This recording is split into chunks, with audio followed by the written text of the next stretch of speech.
Hello there and welcome. This is Mikhail or Michael speaking, and before this video starts, I want to express my eternal gratitude to all who decided to support me financially, be it through Patreon, PayPal, or Super Thanks. Due to the fact that my microphone recently broke down, I was able to quickly afford a better one. Hopefully now the sound quality will increase. So again, thank you all who decided to support me financially. This purchase wouldn't be possible without your help. Now, today's video I will start with Zaporozhian front and, to be more specific, Robotyne direction. All throughout last 24 hours, Ukrainians continued assaulting Russian positions in the general direction of village of Kampani, right in between villages of Kampani and Novoprokopivka, as well as in the direction of Novoprokopivka village itself and to the east of it. As a result of Ukrainian offensive operations here in this area, Ukrainians were able to advance here ever slightly and capture about this much territory from the Russian side. As you can see now, they are getting very close to the settlement of Novoprokopivka, and there's even a geolocated video of Ukrainian forces being spotted as far as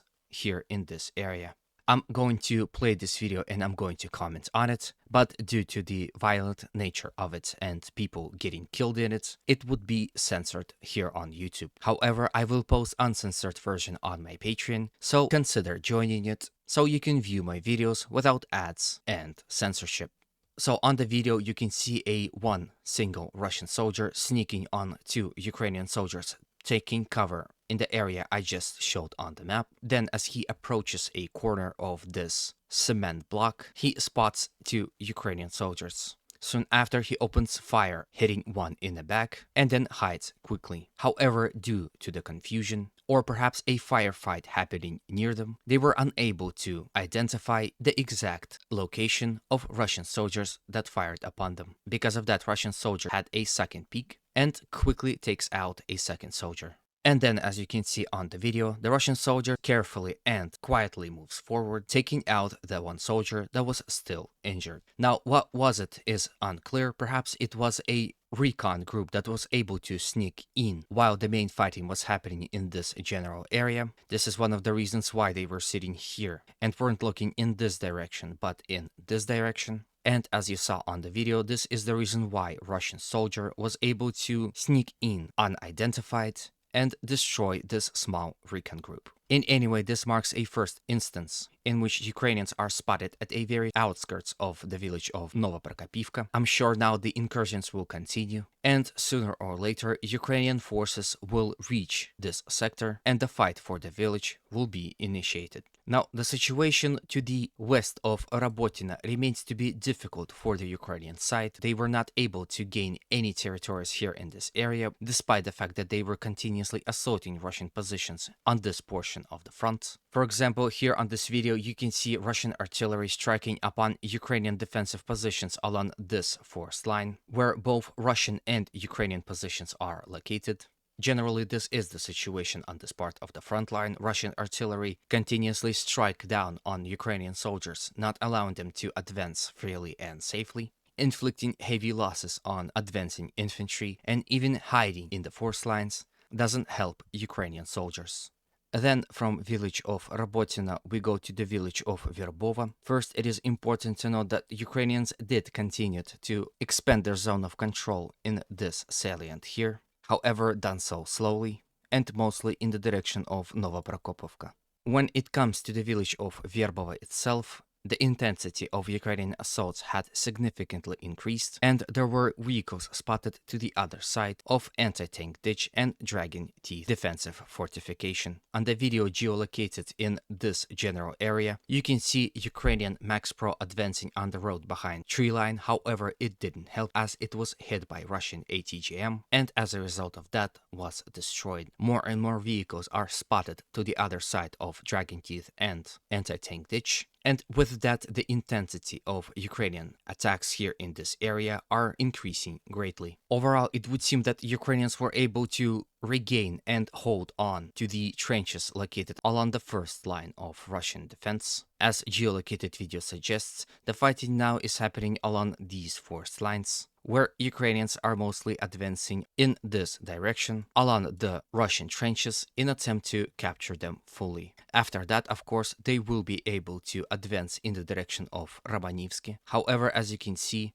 Russians have another line of defense and in fact are currently building more defensive fortifications, while Ukrainians are back down on their first line of defense. When it comes to direct attacks in the direction of Verbova, generally situation is not all that different. Ukrainians continue to advance along this road and force line where they have trench line and several strongholds. However, due to the Russian superiority in short and medium range artillery, all Ukrainian attacks in the direction of Verbova were stopped, and in the last 24 hours, Ukrainians were unable to advance in the direction of Verbova whatsoever. From here, let's quickly move to the Vremevka tactical bridgehead and discuss the situation here. There weren't any territorial changes, however, it is important to note that Ukrainians in the last 24 hours were assaulting Russian positions within and around villages of Priyutnaya, as well as assaulted from Novodarivka and Rivnopol, from Staromayorsky and Urozhaine in the direction of Zavetno-Bazhanye, in attempt to close off this Russian-controlled salient, in the direction of Novodonetsky and Novomayorsky, and in the direction of village Shevchenko. At the time of recording, there is no reason to suggest that Ukrainians were successful in that endeavor.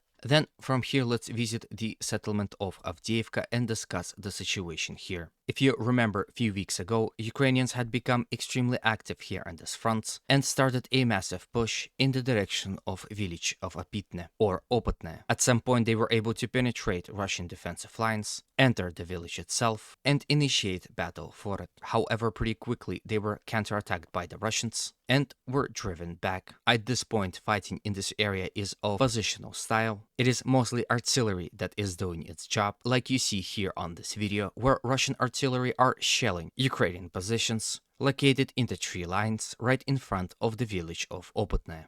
From Avdiivka, let's visit city of Bakhmut. First, let's discuss its southern flank and, to be more specific, situation around Klishchiivka. In the last 24 hours, Ukrainians continued assaulting Russian positions near the village of Klishchiivka, attacking in the direction of Bakhmut itself, as well as to the northeast of the village, and in between villages of Klishchiivka and Andriivka.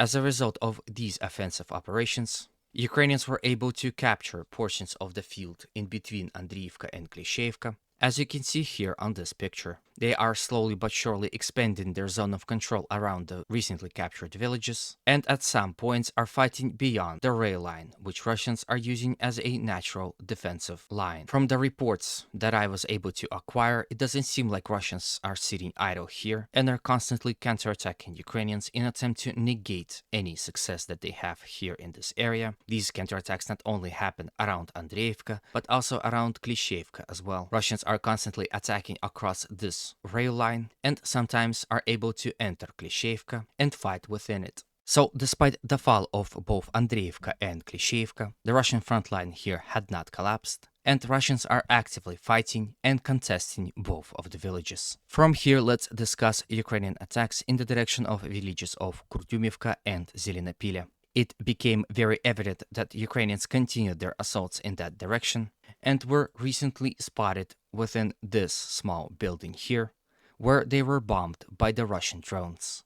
When it comes to the northern flank of Bakhmut, situation had not changed. Ukrainians launched several attacks in the direction of Yagodne and Berhivka. However, these assaults were unsuccessful. Same could be said about Ukrainian assaults in the direction of Dubova-Vasilivka. And then to the last territorial change of the day. It happened near Verkhnye Kamyansky, where as a result of Ukrainian offensive operations, they were able to advance ever slightly in the direction of Russian-controlled village Zlatarivka. Here on this picture, you can see exactly how much. Now at last I have video of a Leopard tank being hit by Russian Lancet drone. What's interesting is that the report suggests that this tank was stuck in Ukrainian mud and because of that was immobilized and left by the crew. after which Russians strike it with Lancet drone. Now, it doesn't seem like this particular hit destroyed the Leopard tank. However, Russians know of its location, hatches are open, and I'm sure we'll soon see videos of Russian drones dropping grenades into them, fully destroying the vehicle itself. With this, I end today's video. I hope it was to your liking and was informative enough. If it was, please consider supporting it with a like, comment, and if you haven't subscribed, a subscription. These actions not only help promote this video to a wider audience, but also motivates me to work harder. Thank you again for all the supports. As always, humanity calls me to condemn all violence against human beings. Have a good day, and always remember,